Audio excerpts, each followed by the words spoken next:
kabila ng ginagawang pambabatikos nitong mga DD-shit dito sa isa sa inappoint ng ating presidente, mga kababayan, sa kanyang gabinete bilang general manager ng PCSO na si Sir Mel Robles, mga kababayan, sa kabila ng ginagawang panghila pababa, pandurog ng kanyang pagkatao at pandamay ng pagtira sa kanyang pamilya, nagtatrabaho ng maayos, mga kababayan, at ginagampanan yung kanyang tungkulin bilang general manager ng PCSO. So ngayon, kung titingnan yung mabuti, etong nakita nating balita ay galing po sa bilyonaryo. Sabi po dyan, mga kababayan, a purse for the Philippines PCSO, Robles take a seat on Asia Pacific Lottery Association Executive Board. Ibig sabihin, mga kababayan, nagkaroon ng posisyon etong si General Manager dito po sa sa Asia Pacific Lottery Association bilang Executive Board. Ngayon, basahin natin yan, mga kababayan, dito. Yan yung source natin, ha, pero itatranslate ko na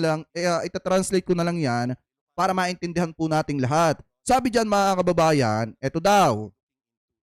Yan.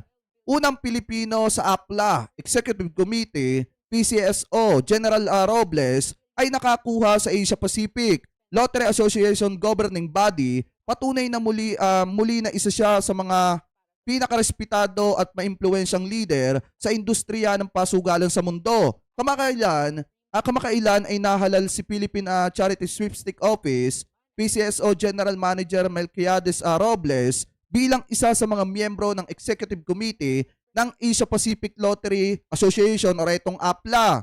Si General Robles ay pinangalanan sa katawan sa 2024 APLA Regional Conference na ginanap sa Hanoi, Vietnam noong Setyembre 2 hanggang 5. Ang APLA ay isang membership body para sa mga operator at supplier ng lottery sa rehiyon. Ito ay formal na itinatag sa World Lottery Association Conference sa Glasgow, Scotland noong 2000. Ito ang unang asosasyon ng mga pangrehiyong lottery na kumakatawan sa mga interes ng rehiyon sa Asia Pacific, na may isang miyembro ng APLA na hinirang na umupo sa World Lottery Association Executive Committee. So ibig sabihin, mga kababayan, sa kauna-unahang pagkakataon, nakapasok tayo sa APLA.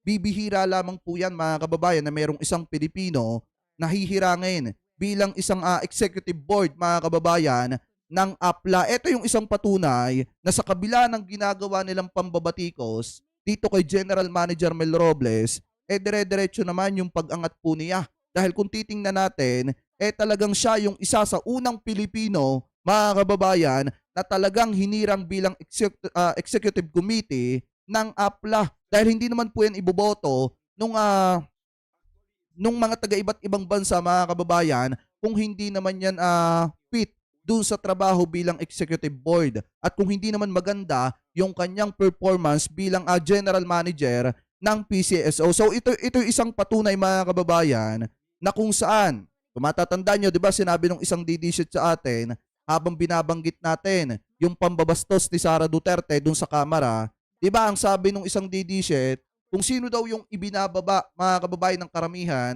yun daw yung itinataas ng Diyos. Pero ang pinagkaiba nitong si Robles at saka ni Sara, si Sara, siya mismo ang nagbababa sa kanyang sarili. Pero itong si Robles, mga kababayan, siya ang ibinababa ng mga taga-suporta ng mga Duterte na sa kabila ng ginagawang paninira sa kanya, kita nyo naman, mga kababayan, siya pa rin talaga yung itinataas ng Diyos dahil bibihira po talaga na magkaroon ng unang Pilipino na hihirangin, mga kababayan, bilang executive committee dito po sa APLA. Ano po, so ngayon, maliwanag naman, mga kababayan, na sa kabila ng ginagawa nilang pagdurog sa pagkatao ng mga gabinete, ng mga member ng gabinete ni PBBM, yun din naman ang pag-angat, mga kababayan, ng mga hinirang ni PBBM bilang trabahador ng kanyang gabinete. Ano po, so ngayon, maliwanag naman na ang Pilipinas po, mga kababayan, especially etong si General Manager Mel Robles, ay pasok po dito sa APLA.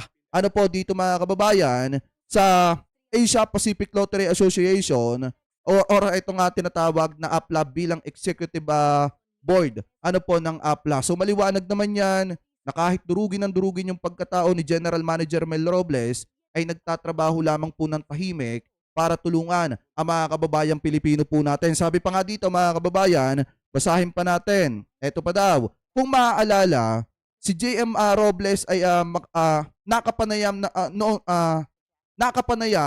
noong Hunyo ni Patrick Kinghon mula sa Pronet Gaming Asia bilang isang thought leader sa Sigma Asia 2024 Tour sa SMX Manila. Sa panayam, tinalakay niya ang epekto ng mga pagbawas ng buwis sa mga panalo ng paglalaro sa Pilipinas, mga pagsasaayos ng buwis, mga implikasyon sa lipunan, mga regulasyon sa paglalaro at mga estratehikong plano ng PCSO na palawakin at ang mga tradisyonal na operasyon ng lottery nito sa online gaming space. Sabi pa dito, sa ilalim ng kanyang mahusay at masinop na pamumuno, ang PCSO ay patuloy na pinahuhusay ang akses at dekalidad ng serbisyo sa pangkahalagahang pangkalusugan at pagbibigay ng iba pang kinakailangan tulong para sa libu-libong mahihirap na Pilipino. Mga kababayan, so ngayon kung matatandaan nyo, di ba lagi naman natin itong sinasabi,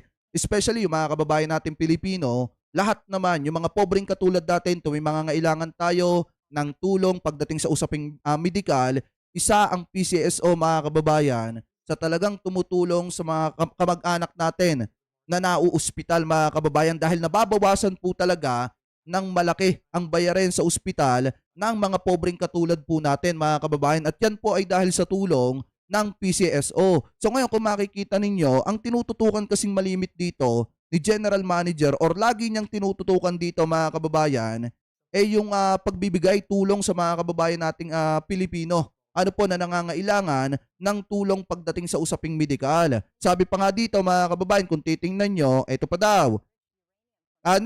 Naglabas ang ahensya ng 6.7 billion mula Hulyo 22, 2022 hanggang Hulyo 2024 bilang mandatoryong kontribusyon sa iba't ibang ahensya ng gobyerno. Gayon din ang PCSO ay nag-remit ng 5.4 billion para sa universal healthcare ng PhilHealth at isa pang 627.8 million para sa Commission on Higher Education sa parehong 2 taon. Maglalabas din ang PCSO ng 576.2 million sa iba't ibang lokal na government units bilang kanilang bahagi para sa operasyon ng loto sa kanilang mga lugar.